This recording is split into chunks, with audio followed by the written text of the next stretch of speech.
धीरे धीरे लाठियां बरस गई, लाठी चार्ज हो गया है, छात्रों पर लाठियां बरस गई है। सर पर लग गई है क्या? ये लाठियां बरस गई, लाठियां बरस गई, लाठियां पड़ गई, लाठियां पड़ने लगी हैं।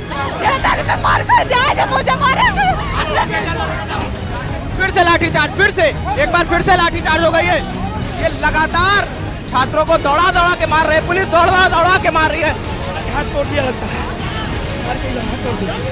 गोली चलवा दीजिए, अब गोली चलवा दीजिए, आतंकवादी हम लोग। नमस्कार, मैं विशाल यादव आप सभी का स्वागत करता हूं द पब्लिक माइक पे। बिहार में आंदोलित हैं छात्र पूरी तरह से, क्योंकि बीपीएससी में धांधली की उन्होंने संभावना जताई है। इसी को मद्देनजर रखते हुए मुखर्जी नगर में आंदोलन आज शुरू हो गया है छात्रों के द्वारा, और यहाँ पे बहुत सारे छात्र एकत्रित हैं और उसमें एक छात्र की भी आत्महत्या की भी संभावना जताई जा रही है, ऐसा कि यहाँ के छात्रों द्वारा बताया जा रहा है।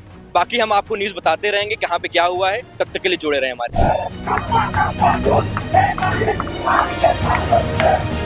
जी श्वेता जी,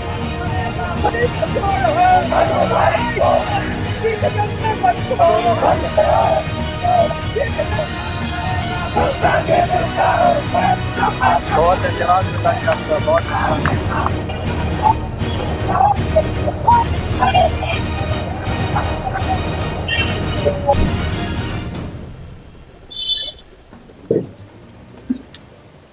के फांसी के फंदे पे चूक गया है छात्र।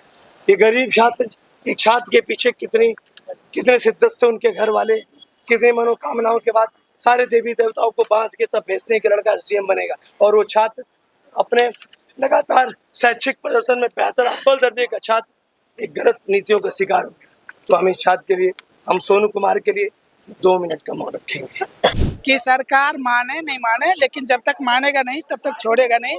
सरकार नहीं मानेंगे तो सरकार को रोड, अगर सरकार हमसे है, हम सरकार से नहीं, इतना आप जानते हैं। अगर तुम्हें वहां बैठाना जानते हैं तो उठा के जमीन पर तुम्हें पटकना भी जानते हैं। क्या सोच रहे हो कि मतलब जो पटना में बच्चे प्रोटेस्ट कर रहा है सिर्फ उतना ही बच्चे है? पूरे 4,80,000 बच्चे तुम्हारा खिलाफ है, गवर्नमेंट के भी खिलाफ।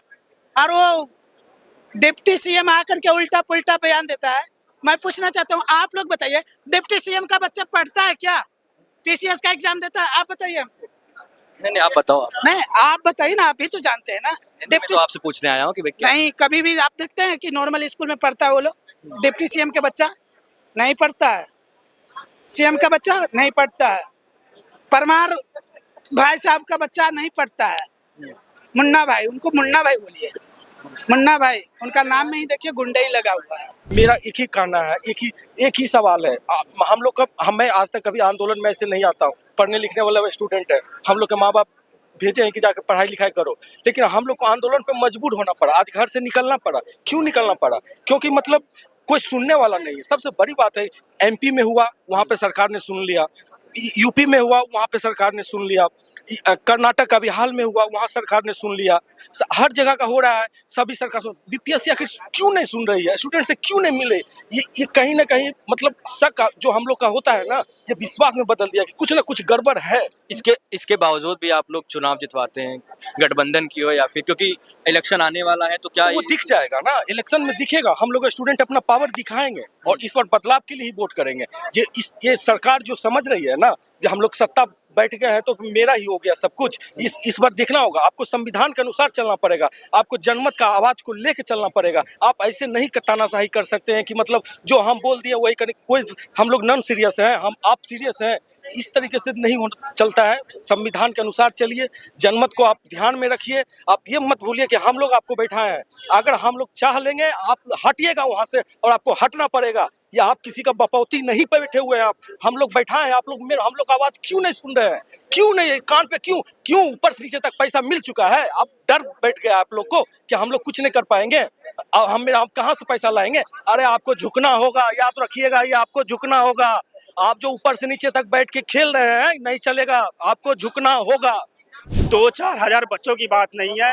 आप यूट्यूब निकाल के देख लीजिए, हर एक मोबाइल पे 5,000, 2,000, 4,000 बच्चे जुटे हुए हैं। पिछले 10 दिनों से मैं भी अप टू डेट रहता हूँ। रात के 12 पर मुझे पता है, क्योंकि पिछली बार जो एग्ज़ाम हुआ था 69th का, उसका कट ऑफ ओबीसी वालों का मतलब 85 के समथिंग, सॉरी 89 के समथिंग था, और जनरल वालों का 93 के समथिंग था।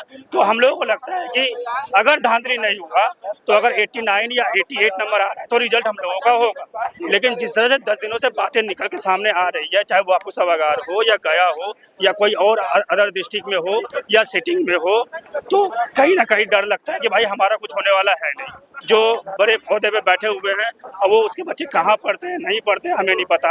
अब चाचा भतीजा किसकी सेटिंग करवा रखी है हमें नहीं पता।